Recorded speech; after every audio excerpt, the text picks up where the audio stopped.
আসসালামু আলাইকুম বন্ধুরা, দেখুন ধান কিন্তু একটা অর্থকারী ফসল। আর কত সুন্দর মাঠে ধান হয়েছে। আমাদের মাঠের দৃশ্য আপনাদের মাঝে তুলে ধরার চেষ্টা করলাম। আজ ধান খেতে স্প্রে দেওয়া চলছে।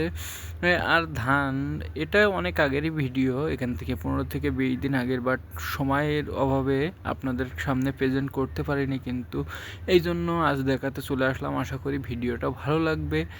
মাঠে এই যে সোনালি ধান, এই ধান যখন কৃষকের ঘরে ওঠে তখন কিন্তু কৃষকের মনটা আত্মতৃপ্তিতে ভরে যায়।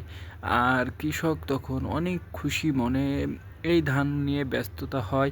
আর এই ধান কাটার শেষে কিন্তু একটা নবান্ন উৎসব কৃষকের বাড়িতে সাজ ভাব বা সুন্দর একটা পরিবেশ হয়। তার কিছু দৃশ্য আপনাদের মাঝে তুলে ধরার চেষ্টা করলাম।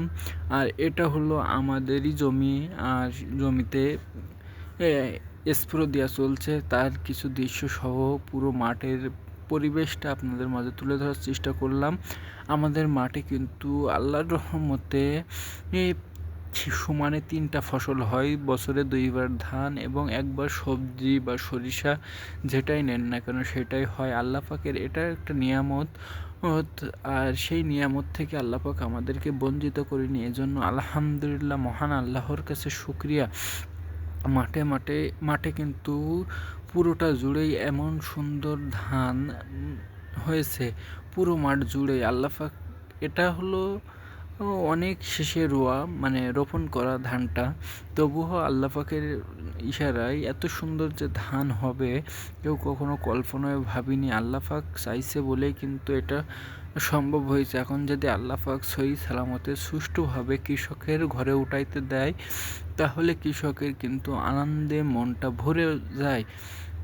আসলে এখন বর্তমান যুগে কিন্তু চাষবাসেও প্রচুর পরিমাণ খরচ। অন্য অন্য সেক্টরে যেমন বিনিয়োগ করতে হয়, চাষবাসেও কিন্তু এখন প্রচুর পরিমাণ বিনিয়োগ করতে হচ্ছে। তবুও কৃষক এটা হলো আমাদের আদি পেশা, এটা আমরা কখনোই ছাড়তে পারবো না। এই জন্যই এটা ধরে রাখছি। এটা হলো ফ্যামিলিগত ঐতিহ্য বা যেটাই বলেন না কেন সেইটাই বলতে পারেন। তবুও আলহামদুলিল্লাহ, আমরা আমাদের বছরের যে খোরাক, যেটাই বলি না কেন যে লাগে, সেটা কিন্তু আমরা এখান থেকেই উপার্জন করে থাকি ইনশাল্লাহ। আরও নতুন নতুন ভিডিও নিয়ে আপনাদের মাঝে এইভাবে ফসলের জমি বা ফসলের যে চাষাবাদ সহ বিভিন্ন ধরনের জিনিস দেখানোর চেষ্টা করব ইনশাল্লাহ। নেক্সট টাইমে আরও নতুন নতুন কিছু দেখাতে পারি, যেন সেই চেষ্টাই থাকবো। এবং চেষ্টা করে যখন ভিডিও দেখতে চান তাহলে অবশ্যই অবশ্যই আমার পাশে থাকবেন এবং যুক্ত থাকার চেষ্টা করবেন ইনশাল্লাহ।